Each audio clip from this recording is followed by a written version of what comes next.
हमारी पार्टी का मुख्य उद्देश्य बाबा साहब डॉक्टर B.R. अम्बेडकर के सपनों के भारत का निर्माण करना। कुछ लोग कहते हैं कि जो दलित समाज से लोग हैं, जो नेता बन गए हैं, उन्होंने बहुत सारे संगठन बना लिए हैं और बहुत सारी पार्टियां बना ली हैं, इसलिए जो बीएसपी कमज़ोर कर दी इन लोगों ने। जब ये संगठन नहीं थे इतने सारे तो बीएसपी तब सत्ता में आती थी, 4 बार बहन जी मुख्यमंत्री बन चुकी हैं उत्तर प्रदेश की और राष्ट्रीय पार्टी भी रही हैं। जब से ये कुकुरमुत्ते की तरह बहुत सारी पार्टियां पैदा हुई हैं दलितों के नाम पर, बाबा साहब के नाम पर, तब से बीएसपी डाउन गई है। देखिए, ये कहना गलत होगा कि भाई दलित समाज ने और पार्टी बना ली और संगठन बना लिए, बीएसपी का नुकसान हो गया। केवल दलित समाज ने बनाई है क्या? जो मनुवादी लोग हैं उन्होंने पार्टियां नहीं बना रखी, उनका एक कैडर है। कांग्रेस जब तक उनका पैटर्न पे काम कर रही थी कांग्रेस के साथ रहे, और जैसे कांग्रेस ने पैटर्न छोड़ा तो वो भाजपा से जुड़ गए, तो भाजपा में आ गए। लेकिन हमारा जो दलित समाज है, हमको अपने समाज को बाबा साहब डॉक्टर B.R. अम्बेडकर ने कहा था, गुलाम को गुलामी का एहसास करा दें तो गुलाम गुलामी रूपी जंजीरों को तोड़ देगा। और जो मान्यवर काशीराम साहब ने केवल एहसास ही तो कराया था, और जो कैडराइज वर्कर थे बीएसपी में, वो बीएसपी में किनारे कर दिए गए, और जो पैसे वाले लोग थे वो उन्होंने कब्जा कर लिया, और जो पैसे वाले लोग वहाँ पे कैडर वो जानते नहीं। जो लोग अपनी पार्टी में मिशन नहीं चला सके बीएसपी में, वो मनुवादियों की पार्टी में कैसे मिशन चलाएंगे? क्या वहाँ जय भीम बोल पाएंगे? आप दूसरे के मंच पर जाकर के शामिल हो रहे हैं। आप देखिए, बीएसपी के निकले हुए लोग वो अपना घर तो बना के रह सकते हैं, अपना झोंपड़ा बना के तो रह सकते हैं। यदि भाजपा कांग्रेस जैसे दलों में जाएंगे तो वहाँ जैसे एक बड़े घर में एक छोटे परिवार की लड़की ब्याह जाए तो ना तो उस लड़की की इज्जत वहाँ होती है, ना उसके परिवार वालों की इज्जत होती है। ऐसी स्थिति जो बीएसपी से निकल कर लोग भाजपा में गए या कांग्रेस में गए या सपा में गए, मैंने देखा है, मैंने ये चीज़ नोटिस की है, तो कहीं ना कहीं उनकी स्थिति यही है। लेकिन बाबा साहब के मिशन को लेकर जो चल रही है बहुजन समाज पार्टी है, एक नया संगठन भी आ गया है भीम आर्मी, उन्होंने भी अपनी नई पार्टी बना ली है आज़ाद समाज पार्टी। पहले से ही बहुत सारी पार्टी हैं बाबा साहब के मिशन को चलाने के लिए, काशीराम साहब के मिशन को चलाने के लिए। आपको क्या जरूरत पड़ी नई पार्टी बनाने की? बाबा तेरा मिशन अधूरा और हम करेंगे पूरा। लेकिन नारा, इस नारे के साथ वो आते हैं मैदान में, और पहले संगठन फिर पार्टी। तो कहीं ना कहीं आज तक बाबा साहब की आइडियोलॉजी पे काम करने वाले लोग नहीं निकल पाए। और जो एक बहुजन समाज पार्टी भी थी, उन्होंने भी उस मिशन को कमीशन में बदल के रख दिया। यह एक दुख का विषय रहा और पार्टी का विनाश होता चला गया। और कहीं ना कहीं आज जो हमारा दलित समाज है, वो कहीं ना कहीं फिर अपने आप को ठगा महसूस कर रहा, चौराहे पे खड़ा है। आप कह रहे हैं कि बीएसपी कमीशन लेती है, इस तरह का आरोप लगा रहे हैं आप बीएसपी पर। ऐसी कौन सी पार्टी है जो बिना कमीशन के चल रही हो, बिना चंदे के चल रही हो? कौन सी दूध की धुली पार्टी है, उसका नाम बताइए आप। देखिए, मैं और पार्टियों को जब मैंने नहीं तो आज तक नोट दिया, ना ही वोट दिया। जिसको मैंने नोट दिया, जिसको मैंने वोट दिया, हिसाब भी मैं उसी से लेने का अधिकारी हूँ। और कहीं ना कहीं आप ये देख लें कि यदि ऐसा नहीं होता तो पार्टी का इतना बुरा असर होता क्या? पार्टी का एक ही विधायक जीत के आता, और वो भी विधायक उसकी अपने क्षेत्र में एक अपनी एक पकड़ है, नहीं तो रिजल्ट 0 है। किस ज़माने में बीजेपी के भी 2 सदस्य रहे हैं, वो तो हार जीत चलती रहती है पूरे देश में। देखिए, जो जिनके 2 सदस्य रहे हैं, उस टाइम पे बहुजन समाज पार्टी के 3 सदस्य हैं। आपको जब 89 में वीपी सिंह की सरकार में अटल बिहारी और आडवाणी गठबंधन में थे, और बीएसपी की तरफ से शायद 3 एमपी गठबंधन में थे। और जो हम आज की परिस्थिति देश की देखें तो आज हमारा मुकाबला भाजपा से है, और भाजपा कहीं ना कहीं 24 घंटे फील्ड में काम करती है, और बीएसपी का कैडर घर से नहीं निकलने को तैयार रहा।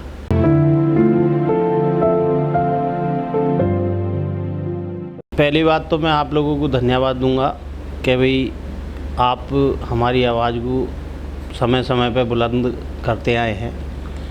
हमने ज़रूर नई पार्टी ज्वाइन करी है और पार्टी का नाम है अपनी जनता पार्टी, और मुझे एज ए कार्यकर्ता उत्तर प्रदेश का अध्यक्ष नियुक्त किया गया है।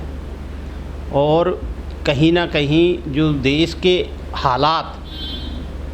हालात जो बिगड़ते जा रहे हैं, और आए दिन दलितों का शोषण, आए दिन दलितों पर अत्याचार, आए दिन दलितों की बहन बेटियों की इज्जत लुटती आ रही है। और कहीं ना कहीं इस देश में जो धार्मिक अल्पसंख्यक है, मुस्लिम समाज को टारगेट बनाकर और ख़ास तौर से दलित और पिछड़े को हिंदुत्व की भावना से जोड़कर उनका वोट तो लिया जाता है हिंदुत्व के नाम पे, लेकिन हक और अधिकार उनसे उनको वंचित रखा जाता है। इस देश में अनेकों वाद चल रहे हैं, जैसे ब्राह्मणवाद है, इस्लामवाद है। यदि हम कंपेयर करें तो इस देश के अंदर कहीं ना कहीं मुकाबला अंबेडकरवाद और मनुवाद का है। एक पार्टी पूर्व में रही बहुजन समाज पार्टी, वो बाबा साहब के सिद्धांतों पे बनी और कामयाब भी हुए।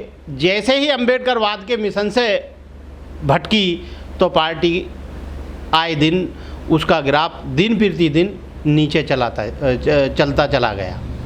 और मुझे अब लगता भी नहीं कि भाई पार्टी आने वाले समय में स्ट्रगल कर पाएगी। तो कहीं ना कहीं हमें नए सिरे से इस बहुजन समाज को सोचने की ज़रूरत थी, और यह बहुत ही एक अच्छा हमारे लोगों ने एक रास्ता निकाला है। मैं आपसे पहले भी कहा था कि भाई आने वाले समय में कोई नया यहाँ उत्तर प्रदेश या इस देश में एक नया गठजोड़ होगा, तो कहीं ना कहीं इस की शुरुआत कल दिल्ली से हो चुकी है। लगभग इस एक फ्रंट हम लोग तैयार कर चुके हैं, जिसमें 70-75 पार्टी छोटे पार्टियाँ, वर्तमान में जो आसाम से एमपी हैं सरैनिया साहब, और वो दोबारा निर्दलीय एमपी जीत के आए हैं, वो उनके नेतृत्व में सभी लोग काम कर रहे हैं। जो आपकी पार्टी है उसके अध्यक्ष कौन है और कितनी पुरानी पार्टी है आपकी? देखिए, अपनी जनता पार्टी के राष्ट्रीय अध्यक्ष पृथ्वीराज जी हैं, जो एक्स डीजीपी हिमाचल प्रदेश से हैं। बाबा साहब डॉक्टर BR अम्बेडकर के संविधान के होने के बावजूद आज भी देश को दूषित मानसिकता के लोग मनुस्मृति के अनुसार चलाना चाहते हैं, जो हमको ये बात गवारा नहीं है। नई पार्टी बनी दलितों के नाम पे जी, आज़ाद समाज पार्टी जी, भीम आर्मी संगठन चलाते हैं वो। कितनी सीटें जीत पाए वो बताइए आप? देखिए, उनका अपना कैडर नहीं होगा, लेकिन हम जितने भी हमने अभी अपनी जनता पार्टी बनाई है, इसमें लगभग मिशनरी लोग हैं, और जो हर व्यक्ति की जिम्मेदारी है। मुझे जैसे बिजनौर की जिम्मेदारी सौंपी गई है, और बिजनौर में मैं पिछले लगभग 3 महीना से वहाँ काम कर रहा हूँ, और वहाँ का प्रभारी भी नगीना लोकसभा से नियुक्त किया गया हूँ। और देखिए, हमारा काम डोर टू डोर, जो BSP भूल चुकी, हमारा काम डोर टू डोर मान्यवर काशीराम साहब का और बाबा साहब डॉक्टर BR अम्बेडकर का, फूले साहब का है, छत्रपति साहू जी महाराज का, ये जो मिशन है, वो मिशन को गांव-गांव तक पहुंचाने का हम लोग काम कर रहे हैं। यदि दूसरे दलों में मान सम्मान इनको शुरू से आज तक मिला होता तो कांग्रेस को छोड़ने की आवश्यकता नहीं थी।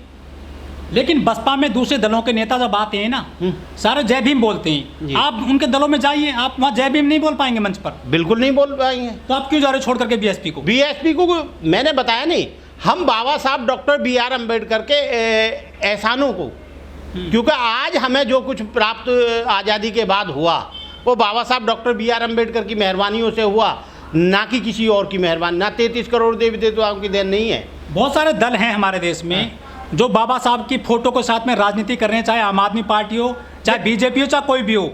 वो सिर्फ फोटो लेकर चलते हैं बाबा साहब का। बाबा साहब के नाम पर कोई काम तो नहीं कर रहा है जिस तरह से BSP ने काम किया था उत्तर प्रदेश में। देखिए, बाबा साहब के मिशन को लेके जब वो चले, हम भी साथ रहे। मिशन से वो लोग भटक गए, हमने पार्टी से हट गए। और हम सबसे पहले यदि प्योरिटी हम किसी को देते हैं तो बाबा साहब डॉक्टर B.R. अम्बेडकर को। इस देश के अंदर जितने करोड़ों दलितों के उठाने का काम और इस देश में मान सम्मान से रहने का अधिकार यदि किसी ने दिया तो बाबा साहब डॉक्टर B.R. अम्बेडकर ने। यदि हम उससे पूर्व की स्थिति उठा के देखें, इस देश के अंदर वर्ण व्यवस्था थी। वर्ण व्यवस्था में ब्राह्मण, क्षत्रिय, वैश्य और शूद्र में भी अछूत हिंदू में हम गिने जाते थे।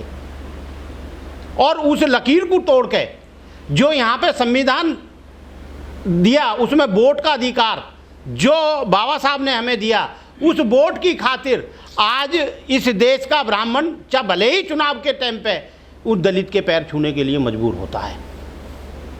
और यदि आज हमारा समाज का व्यक्ति पढ़ लिख के अधिकारी बनता है तो बाबा साहब की मेहरबानी है। यदि आज हमारा समाज का व्यक्ति MP, MLA, मिनिस्टर बनता है तो बाबा साहब की मेहरबानी है।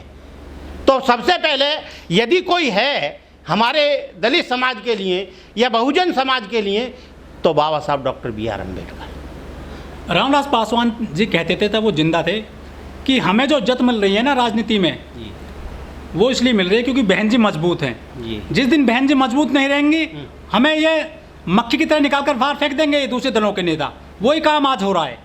देखिए, खैर उनका अपनी व्यक्तिगत सोच हो सकती है, लेकिन मेरा ये मानना है यदि इस देश में बाबा साहब डॉक्टर B.R. अम्बेडकर द्वारा बनाया हुआ संविधान रहता है तो दलितों का मान सम्मान सुरक्षित है, उनके हक अधिकार सुरक्षित है। भले ही देर से हम सत्ता पे पहुँचे, और यदि जिस दिन हमें इस देश में सत्ता हमारे हाथ में आई तो फिर हमें हाथ मांगने की जरूरत नहीं है, हम आप देने वाले बन जाएंगे। 131 दलित सांसद हैं बाबा साहब के संविधान के दम पे तो पहुंचे हैं वो, देखिए, संसद में। लेकिन वो कितना भला कर रहे हैं आपके समाज का। देखिए, दलित सांसद वो मजबूर हैं, मानसिक गुलाम है। अभी आप कहते हैं ना कि संविधान से में उनको मजबूती मिली है, वो कितना काम कर रहे हैं समाज के लिए जितना बीजेपी ने काम किया। मैं क्या कह रहा हूँ, वे दलित सांसद जरूर हैं, बाबा साहब के आरक्षण का उन्होंने लाभ जरूर लिया है।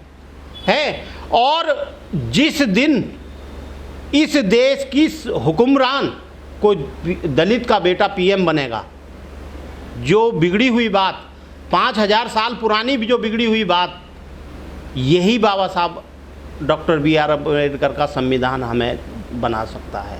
बहन जी ने दलितों के, OBC पिछड़ों के जो महापुरुषों के लिए काम किया है। उत्तर प्रदेश में बहुत सारी प्रतिमाएँ लगाई और स्कूल कॉलेज बनाए, यूनिवर्सिटी बनाई।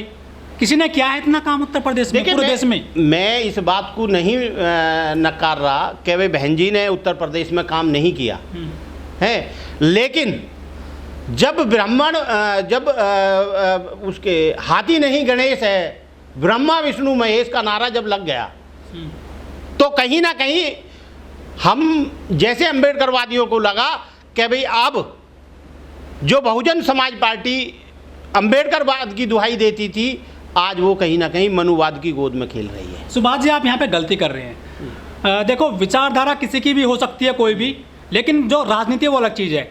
जिस तरह से बीजेपी के नेता जय भीम तो बोलते हैं, लेकिन बाबा साहब के मिशन तो नहीं, बाबा साहब का मिशन नहीं चाह रहे हैं, वो अपनी राजनीति कर रहे हैं। इसी तरह से बहन जी ने जो एक बोला था, या उनके लोग जो उन पर आरोप लगते रहे कि हाथी नहीं गणेश है, ब्रह्मा विष्णु महेश है, वो सिर्फ एक पॉलिटिकली एजेंडा हो सकता है वोट लेने की वजह से, लेकिन वो बाबा साहब के मिशन तो नहीं भूली है। देखिए, शायद आपको जानकारी नहीं है, मैं एक चीज़ और बता दूं, जिस दिन प्रदेश में बहुमत की बहन जी की सरकार बनी और मान्यवर काशीराम साहब ने कहा था जिसकी जितनी संख्या भारी उसकी उतनी हिस्सेदारी, ये बात आप लोगों ने भी सुनी होगी और हमने भी सुनी। लेकिन जिस दिन बहन जी की बहुमत की सरकार में कितने मंत्री दलित समाज से थे और कितने ब्राह्मण मनुवादी थे, आप आकलन करके देख लें। और सुनिए, बहन जी ने सड़क के आदमी को राज्यसभा पहुंचाया बिना पैसे के। वो ताकत भी देने वाली जनता थी। यदि बहन जी को यह समाज ताकत नहीं देता तो हम तो क्या समाज के लिए। देखिए, जब किया तो लोग साथ थे, अब कहाँ ऐसी, चलिए मेरा व्यक्तिगत मत हो सकता है कि बहन जी के आपको लग रहा है कि भाई, लेकिन और लोग जो 30% या 28% वोट बैंक में से हम 12% पे कैसे आ गए, इस बात का भी विश्लेषण कर लेना चाहिए हमें। केवल वोट बैंक बीएसपी का ही कम नहीं हुआ है, दूसरी पार्टियों का भी हुआ है। नहीं, ये तो हार जीत चलती रहती है। देखिए मैंने पहले भी कहा, मैं फिर दोहरा रहा हूँ इस बात को, हमें दूसरी पार्टियों से मतलब नहीं है। मैंने जब से होश संभाला है और जब से मैंने मतदान किया, मैंने बहन जी से अलग वोट नहीं दिया, ये मैं दावे के साथ कह सकता हूँ। और अब आप पार्टी में शामिल होगी दूसरी में जाकर के? देखिए दूसरी नहीं है, वो भी अपना घर है। क्यों? क्योंकि यहाँ पे मेन चीज़ क्या है, हमारे लोग विकल्प नहीं तलाशते और नेता को जो समाज विकल्प अपना बना के तैयार रखता है उसका हनन नहीं होता। कांग्रेस चल रही थी, भाजपा की कहाँ जरूरत थी? और भाजपा चल रही है, आम आदमी पार्टी को ले आए वो।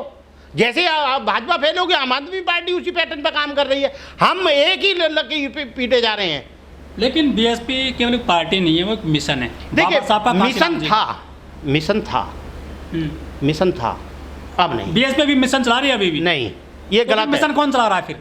मिशन देखिए, मैंने पहले चला रहा है देश में मिशन बाबा साहब का। देखिए इस टाइम जो नया हमने एक दल बनाया है, वो मिशन से अलग लाइन, उस जो मनुवाद की और अम्बेडकरवाद की जो लाइन है, हम मरते दम तक अम्बेडकरवाद की लाइन को पार नहीं करें। अच्छा सुभाष जी, आप गौतम बुद्ध नगर निवासी हैं, जहाँ से बहन जी आती हैं, मूल जनपद है बहन कुमारी मायावती जी का ये गौतम बुद्ध नगर, सूरजपुर, दादरी, जहाँ से आप बिलोंग करते हैं। अब आप अपना कार्य क्षेत्र बना रहे हैं उत्तर प्रदेश के बिजनौर को, आखिर आपने वो जनपद क्यों चुना राजनीति के लिए? देखिए वो इसलिए चुना गया क्योंकि वहाँ ईमान वालों की संख्या ज़्यादा है और दलित समाज की संख्या ज़्यादा है।